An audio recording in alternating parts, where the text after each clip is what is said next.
Ni. Gigi Awang FM ni. Dia kata Kelab Mek tadi apa benda tadi? Kelab Mek ni. Apa masalah dia dengan Kelab Mek budak Awang ni? Pasal dia bunuh orang dekat Kelab Mek tu ke? Ha? Pasal apa benda GO daripada Maldives dia kena bunuh dengan dia ke? Lepas tu dia heret aku dekat Kelab Mek tu. Aku ada dekat balai polis dekat Kajang masa 30 diri dekat balai polis Kajang. Ha? Apa masalah dia ni dengan Awang ni dengan Jihoh ni? Yang Jihoh ni dia buat statement gila dia.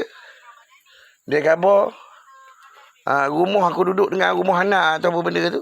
Yang anak Sari yang NASA ni, Awang ni mari curi motor skuter ni. Awang ni curi motor skuter tu, dia bunuh makcik Indonesia yang duduk menumpang aku buat tolong Ana ni, tolong fikah ni, dan saya bayar gaji. Tapi bukan pembantu rumah. Pembantu kedai. Yang Awang ni kena bunuh ni. Kita nak minta polis ni cek balik, buat siasatan balik, buka balik kertas ni. Budak pulau Dumai tu, dekat Dumai tu. Kan? Ada satu pulau tu ada penghuni 200 lebih ke 300 lebih keluarga tu. Yang Kelab Mek ni. Yang dia jumpai dekat Kelab Mek ni. Apa masalah dia? Si Awang ni. Dia nak tunjuk apa? Aku pun pelik kau tahu. Pelik kau tahu. Yang pasal si Ana tu. Dia nak kena colek, dia nak khabar bini dia. Aku sampai pakai ventilator. Pakai ventilator kena pukul. Dia nak khabar bini dia. Lepas pada tu, kita pindah ke Bangsa. Duduk dalam rumah dekat Bangsa. Budak Awang ni.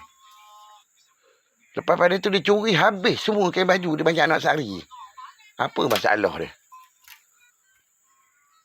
Kalau pasal awak bodoh Awang, itu pasti.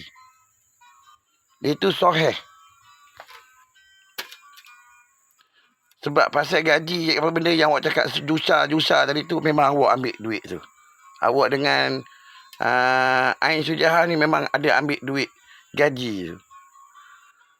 Saya kena serang dengan awak, dengan geng-geng awak sekali dengan Nak Sari ni 11 kali. 12 kali kena jahit. Awak serang saya dengan Nak Sari ni 12 kali tau. 11 kali tau. Tapi saya 12 kali kena jahit. Sebab geng yang ada dengan awak tu budak Nepal tu. Yang duk colek anak bini saya gitu.